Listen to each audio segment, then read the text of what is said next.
Hello, everyone. How's everyone doing? Good. How are you doing? Great. Good. I'm doing good. Just watched the short literally 2 minutes ago. That's actually why I was late. Uh, Rush.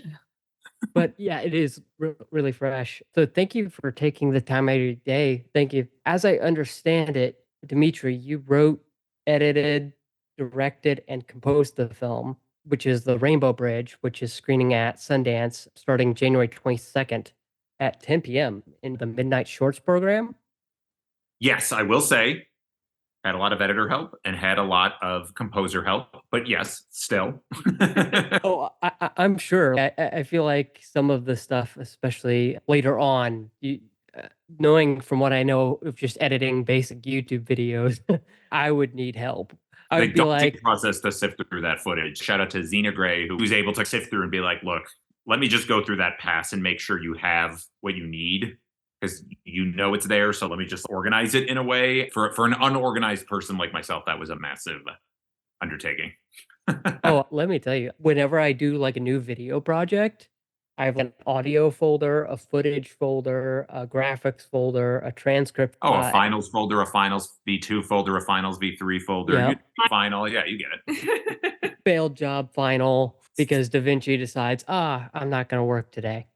But But I guess first things first, to people who aren't familiar with the Rainbow Bridge, how would you describe it? Because I'm having a hard time describing it other than just verbatim reading the log line. I would say it's an ode to the love we have for our furry friends. A fantastical ode to them. Yeah, we're definitely using the kind of some of the visual language of 70s and 80s fantasy and sci-fi cinema to tell a story about one woman who's moving through an end of life journey with her pet in a very gonzo and silly way. It's a comedy. It deals with some serious topics, but in a really super goofy and fun way that hopefully leaves people with a sense of joy versus There's a poster on the wall in the waiting room at the beginning. I don't even know if it's visible, but I use it a lot as a way to describe it, where it's saying goodbye can be amazing. Yeah, Like, I yes, saw saying goodbye. that. Oh, okay, next. When you look, obviously, it's very difficult, whether it's a pet, whether it's someone you love, whether it's anything. But at the same time, there can be a way to make it beautiful and psychedelic. and something you like grow from and hopefully funny. But yes, Yeah. like this is not a drama. I want to make No. that very That is clear from what second. yeah. Okay, good. I don't like this might be in the midnight shorts, but don't expect Censor from 2021 Right. or Yes. Although we Possessor. love that one. Although that, yeah, Censor yeah. is so good. I Yeah. love that. But yes, it's a very different vibe, although great. If you're expecting that, just take the aesthetics of the end of Censor, put it into this short where this lady, Tina, is just trying to, hey, what can we do for my dog? Yeah. Yeah, just trying to make the most out of the last moments, and you find a interesting ad, and then you respond to it, and then you go and see. Yeah, I thought of it like my backstory is she saw it on like Craigslist or that in universe version of Craigslist Tina did and was like, "Oh hey, yeah, sure, this sounds not shady at all. Let's go to this mall vet with 3 intercoms."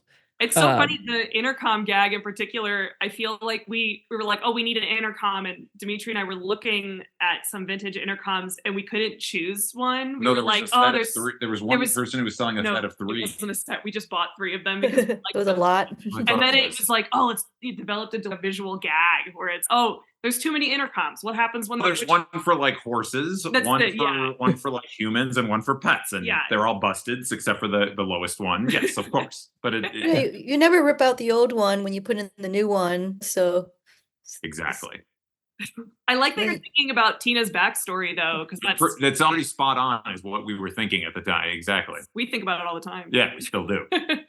yeah, because it's just it starts there, right? Like how did you I don't know, for lack of a better word, prepare for something like this? I just tried to read the script a lot to try to remember what the words were, and then definitely was trying to think of how to say a lot of this stuff in a way that's like in the moment. And yeah, but otherwise, I don't know. I just showed up and did my best. think I say things a certain way anyway. And I think that's like why they asked me to do this, because they like the way I talk or whatever. And yeah, The whole package, the whole deal. yeah. It's definitely written for two. Two was like, I hate this and I don't want to do it. We weren't going to cast someone else. It's just, it's built around her. So the character is not too far from her and written in her voice. So that's Best I could. But I also forgot about this too, how we picked you up from the airport because you had just been working on a job for a couple weeks or I don't know, a while in New York. So in a way it felt like an extension of Tina, where like you were just like, we picked you up and immediately we're just like, okay, get to work. Oh yeah, we're the totally. easy people. Yeah, I It's felt like- funny. Yeah. The mad scientists who are like, You we got handled it- everything figured out. You handled it very well, but it was overwhelming. We kept being like, is Are this you too okay? much? No, it was fine. Yeah. It was funny because one of the lines is, I'm not a graphic designer, just help me or whatever. And then I just came from a graphic design job, so I am too. I think you mean a graphical designer. Yeah. Right. It's also an homage to bad graphic design. I think that's Right. one of our passions. There's so much graphic design. There's Yeah. so much graphic design. Yeah, it reminds me of when we all first started learning PowerPoint in school and we all did the gradient text on everything Oh yeah. and Yeah. thought it looked fantastic. Thank you. Um, The start of gradient text needs to be brought back, to be honest with you. Yeah. Really cutting edge effects. Yeah. Yeah. But yeah, like my favorite part of it was just to you muttering just random stuff like, "Hey, is this safe?" Throughout the whole thing. Yeah, it feels very natural. But yeah, gosh, 'Cause Heather was there. She was like going on like between like level 1 through 10 the whole time. So I was just like trying to play off of her a lot of times too, because sometimes she would act like indifferent towards my concerns, and then sometimes she would like act distracted, or sometimes she would just act like she cared too much or stuff. So all that kind of helped with varying things and playing around and all that.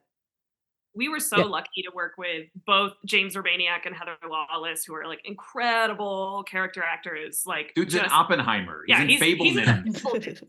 He went So- for, I think his credits go from being directed by Spielberg, Christopher Nolan, and then Dimitri. just a couple things in between, but still, that will be endlessly funny to us. But getting to create this framework around Tu's very naturalistic performance style with these storied character actors gave it a space for it to feel really organic And hopefully felt Yeah. real too. I think we wanted to add to that surreality of it. Of okay, Tina is like the only grounded person in this world. Everybody else is so fantastical and silly. But you want to like balance that out. You know what I mean? I Yeah. think mission accomplished there. I hope. Yeah. yeah, I forget the character's name, the female doctor. Dr. Bailey Picadillo. Yeah, That's Dr. Dr. Bailey. Bailey. How could I forget? When she's like, "You dropped your dog? You got to be more careful." I wouldn't drop my dog, but yeah, it almost feels like watching improv theater. Was the feeling I got. Here's the prompt, go, and here's 15 minutes of unhinged madness of a ramping scale. You talked about that 1 through 10. That's like the scale of madness from second 10 to minute 10. But yeah, Dimitri, you talked about, well, let me back up. So you've done some immersive work before. So first, let me ask, is this your first short? My first short as an adult who either himself or worked with enough people who know what they're doing. But I've done a lot of filmmaking, more experimental in the past with Everything is Terrible and Memory Hole, and then most recently with Meow Wolf. So yeah, that's more of an interactive permanent exhibition thing. But still, narrative is still there, all of it. Yeah.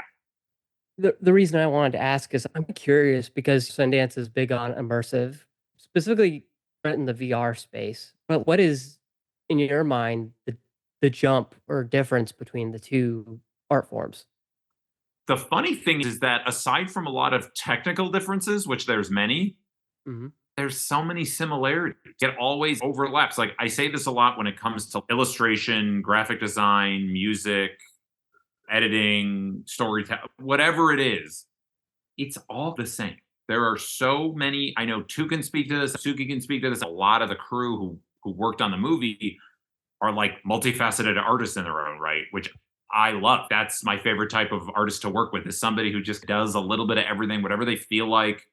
Maybe they're not great at one, maybe they're better. Who cares?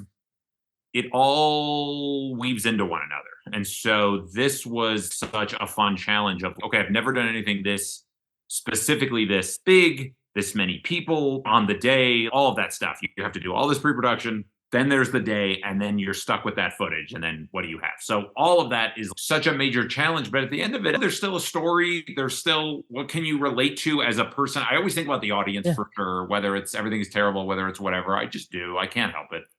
There's something to be said about Dimitri's work at Meow Wolf, the Pizza Pals Play Zone, is an immersive narrative that you get the story by reading all of the ephemera that's in the space and watching the videos. And the there's animatronics and the an approach to narrative filmmaking where what you're essentially doing is creating an immersive experience on set for those actors to be in that allows them to like access like a whole other level of character. So it's like every brochure, every form, every poster, everything in there is something that Dimitri made and like crafted in order to tell this story. It has to be real. It has to make sense to you. Otherwise, I don't know. It's just so fun. Really, but beyond that, I hope it also helps tell the story and helps the actors and art team and everybody else, which I think it did. But yeah, I think you said that well. Yeah, because you keep, and I think it does help because you're going back to set design and stuff like that. Do you refer back to it a lot in the short? It's, oh, hey, look at the poster. Oh, I forget the joke, like The older pooper the or fondness, something the like deeper- that. The older the fondness, the deeper the bondness. Yes, that one. Or The art department team we got to work with on this, Courtney and Hilary Ann Duhart, who are also filmmakers, and they brought such an insanely talented group of people to bring the rest of Dimitri's vision to life. Yeah, they took where I could only, there's only so much I could do as much as I tried to do and overdo. They were like, got it. We'll take it from here. We're going to work around this and build this beautiful space. That the thing I would be so afraid of is if like when you're watching a film and you're like, oh, it looks like that set could be torn down in 20 minutes. Or it's just someone's apartment, depending on the story they're trying to tell. But in this case, I was like, no, everything has to feel like it is 35 years old. There has to be like a smell to it, like a musty kind of old newspaper scent, failures in the air, the buzzing of esoteric tech, all of that stuff. It just has to be. Also, it helps tell the story. The more you build, the more you have in the edit and just at the final product of, yeah, look at this. Just don't worry about this. Look at that. I want to constantly distract you and overwhelm you with information so that you're never, I always want to leave you wanting more. And you're also, it puts the audience in Tina's shoes. Yeah. They're inundated with jargon and imagery. And so That's the Tina's point. their proxy to move through this world. Totally. yes, I wish there would be more screening for shorts in like a regular movie theater. I feel like I'd go to things like that, like going to an animation festival where you see 12 shorts in a sitting, and that's great. It'd be cool to see that kind of anthology style or like a shorts programming, etc. May Yeah, I that ask you a question real quick? Did you go to the Cedar Lee to see the animation shorts in Cleveland? Not recently. I went. As a kid in the 90s, did you go? Oh, I would go to those, the Spike and Mike's, the Cinematheque or whatever. Exactly. All that stuff was like so inspirational when you're a kid. I was like 14. I think I was like even younger when I was going to the Animation Fest. But yeah, I'm just reminded of that, of what an important part of like all art, like upper. We talk about that all the time. I saw all those same touring shows just at the Loft in Tucson. But it's just, I don't know. That stuff is so inspirational and right. It's an art, it's a lost art that needs to come back as well. That's another one. You're good. I'm good. The one thing I love about interviews is when I don't have to talk a lot. Then Like- Bud's talking to the right Talking to the right. folks. He never shut up. But going back what Tu said about zooming in on things, maybe I don't know if it's even feasible, but if you ever get like a physical or like home media release or something like that, do the old DVD thing of where you went into the bonus features and had an image Oh, yeah. gallery. Wow. It's funny you say that. We're obsessed with DVD menus. They're incredible. And like all the Yeah. games they would have, but Like a- it's so funny because we specifically have really been digging into some of those. And also it is a shame that some of that has been lost with the decline of physical media, and like we're big physical media heads. I try to buy as many independent film physical releases that happen, just because there's not really a space for. Real quick, shout out to AGFA, shout out to AGFA. Vinegar Syndrome, shout out to Eureka Entertainment, Yellow obviously Veil. Criterion, all them, but like those indie ones, they're putting Arrow. out Arrow. And- They're putting out such good stuff, all those companies. And it even takes me a minute to forget. Like, even I'll forget and then pick one up and just be like, oh, it helps that we're friends with the AGFA team. And Bleeding Skull, oh my God, Bleeding Skull, check out Bleeding Skull. Best. They put so much love and care into their DVDs and now Blu-rays. And I'm just glad there is an audience for it, but there needs to be a bigger one because, and I think there is one, it just needs to be presented to folks. That's Yeah. the thing. Yeah. People want it. It's just that there aren't stores. It's harder to find that stuff. So then people think it doesn't exist. And now all these stores are like canceling physical media in general. It's a real shame. If we did a physical release of this, you bet there's going to be an image gallery. Bet there's going to be a game. Game. Yeah. Yes. We'll make a game. A good idle state. Yeah. Maybe have Mimu be like the bouncing DVD screensaver. Right. Hi. Wow. Cool Put 'em together. cursor. We So should just nicely. make those and put them on the website. I know. we Yeah. And if you're going through old DVD menus from my childhood that I think Yes. are the best DVD menus should. Please. are Okay. I forget which one. It might be Lilo and Stitch 2. Okay. And I don't think you can even buy it anymore because Disney put the kibosh on it after Pixar said it didn't exist. Funny. I've been writing these down so I can look up the DVD menu. A Shark's Tale is Oh yeah, Shark's Tale, Finding Nemo. yeah, all the Pixar ones, they actually put in a lot of work into it. The other ones are just so, let's just cram it with clip art or whatever we got going, like assets from the movie, which again makes it so beautiful. So yes, bring back the Lost Art of, okay, what have we talked about? The There's- Lost Art of gradient text, Gradient text. physical media, Mhm. DVD menus. Yeah. I think there was something else we talked about, but I forgot I just already. think the feeling of waking up and a DVD menu is like still playing, and it's like one of the really like loud or abrasive ones. Oh yeah, Yeah. one of Sometimes if I heard them now, I think I'd be Requiem for a Dream was the most intense. That Wonder like Chosen song. Had Yeah. a great one. Yeah, that one. But Wonder Chosen had one of the best ever. That one was incredible. Just like maddening. We were inspired by that with Everything is Terrible to this day with our DVD menus. Which, I will say, I we still think make that Everything DVDs. is Terrible DVD menus are like a crime. They're so insane. punishing. They're punishing. Yeah. It's brilliant. But I'm just like, you guys. If I have to look at Helvetica one more time. But yeah, like the Buzz Lightyear one specifically, I would check out because it's got like trivia and stuff like that. That's great. She wrote it Really down. cool. I love it. On my list. And then the cool thing is with DVDs, you'd boot it up and hear coming soon to Oh, yeah. theaters. Yeah. That like And then And with the little twinkle and everything. that like the purple F- and coming soon to Yeah, theater. that's even better. I missed the FBI warning, not duplicate or you're going to Or prison. download a car. Yeah. I would download a Fun fact: the music in that commercial was stolen, and the guy sued. How funny is that? They I'm did- gonna tell my mom that because we use that as a joke. Like, Oh, would you yeah. download a If no one was hurt in the taking of a car, yes, think the people Oh. make money selling cars. I know. Yeah, think about Chevy. They might lose $2. But so getting back to Sundance, let's see. Gosh, what are you so after the Sundance? I know that's a crazy thing to even think about because I have Slam Dance at the same time, so I know how crazy it is. But what happened? What after Sundance are you going to do for Rainbow Bridge? I mean, we talked about home media, like maybe just like a DVD menu kind of thing. We'll do a festival run. Hopefully, we'll play a handful of more festivals so we can get the film seen by other people who make movies. And we have a feature version that we'd love to make. We're definitely not finished with these characters. No, definitely not. But honestly, the thing I'm looking forward to the most is a ton of folks from the crew that I haven't seen since the shoot, including just some like over a dozen of us. It's crazy. I just love it that it's going to be like a reunion. That I'm just like, oh, I'm just glad we got into this so that if nothing else, we We can can all all hang hang out out. again. Yeah, like More to come. There'll be more announcements soon, I think, coming up for some very exciting fests. So we just can't wait to do more of these. It's so fun. yeah. Once you get past the sleep deprivation and the exhaustion in your voice at the end of the day, Oh, once you yeah. get that, Yeah, she's done Slam Dance, but none of us have ever done Sundance proper. So we're all preparing ourselves. It's gonna be great. We love festivals. No, it's always a big of party, course. and then you want to like sleep for a But year. preparing ourselves in the pacing of it all, because you can get exhausted pretty quickly. So, Oh, yeah. Anyway. Yeah, my general tips, only 3 movies a day or they start blurring together.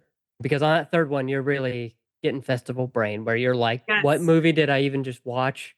Lots of water, like lots. Like what if you don't drink water, you're gone, your voice is gone by noon. Yeah. Yep. And then just hang out.